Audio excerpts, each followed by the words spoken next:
अस्सलाम वालेकुम दोस्तों। मैं हूं प्रवेश सुंधीला। दोस्तों, मुल्क की हालात पर आखिरकार इमरान खान ने अपनी जुबान खोल ही दी।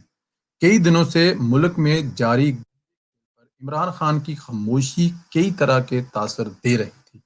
कहीं कहा जा रहा था कि इमरान खान को गिलगित के हवाले से अस्करी मुलाकात से दूर क्यों रखा गया। मुल्क का वजीर आजम इन मामला से दूर कैसे हो सकता है। आज इमरान खान ने अपनी इज्जत बचाने के लिए कहा कि मुझे इन मुलाकातों का इल्म है। अगर इमरान खान को इन मुलाकातों का इल्म है और वो इन मुलाकातों में नहीं थे, तो फिर इससे बड़ी और नालायकी इमरान खान साहब की क्या हो सकती है। इमरान खान ने कहा कि अपोजिशन हुकूमत और फौज की लड़ाई चाहती है। सवाल ये पैदा होता है, कौन सा ऐसा मौका है जहां पर अपोजिशन ने इमरान खान को डिक्टेट किया हो कि फौज हुकूमत के खिलाफ कुछ गलत कर रही है।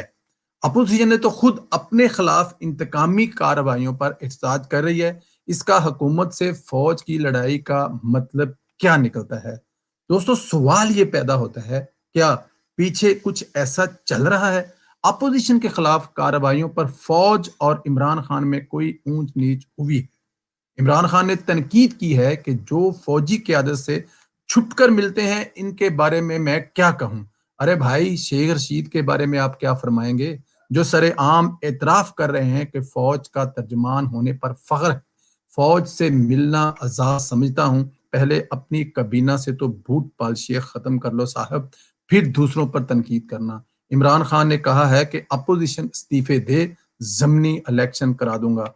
इतनी जुर्रत होती तो असेंबली में कानून साजियां करते, सदारती आर्डिनेंस आप न लाते। इमरान खान साहब, इमरान खान की खामोशी बता रही थी कि वो किसी खाते में नहीं है। इसकी अहमियत एक कुटपुतली से ज्यादा नहीं है, जो वो अपनी ही बातों से अक्सर साबित करते हैं। जो उन्होंने पिछले 3-4 दिन में किया है, उनकी खामोशी बता रही थी वो न 3 में है, न 13 में है। इस खेल का थे, न कभी हैं और न कभी आने वाले वक्त में रहेंगे। वो तो सिर्फ एक टिश्यू पेपर की तरह इस्तेमाल हो गए हैं। किसी भी वक्त उनको उठाकर बाहर फेंक दिया जाएगा। इंशाल्लाह दोस्तों, कल आपसे फिर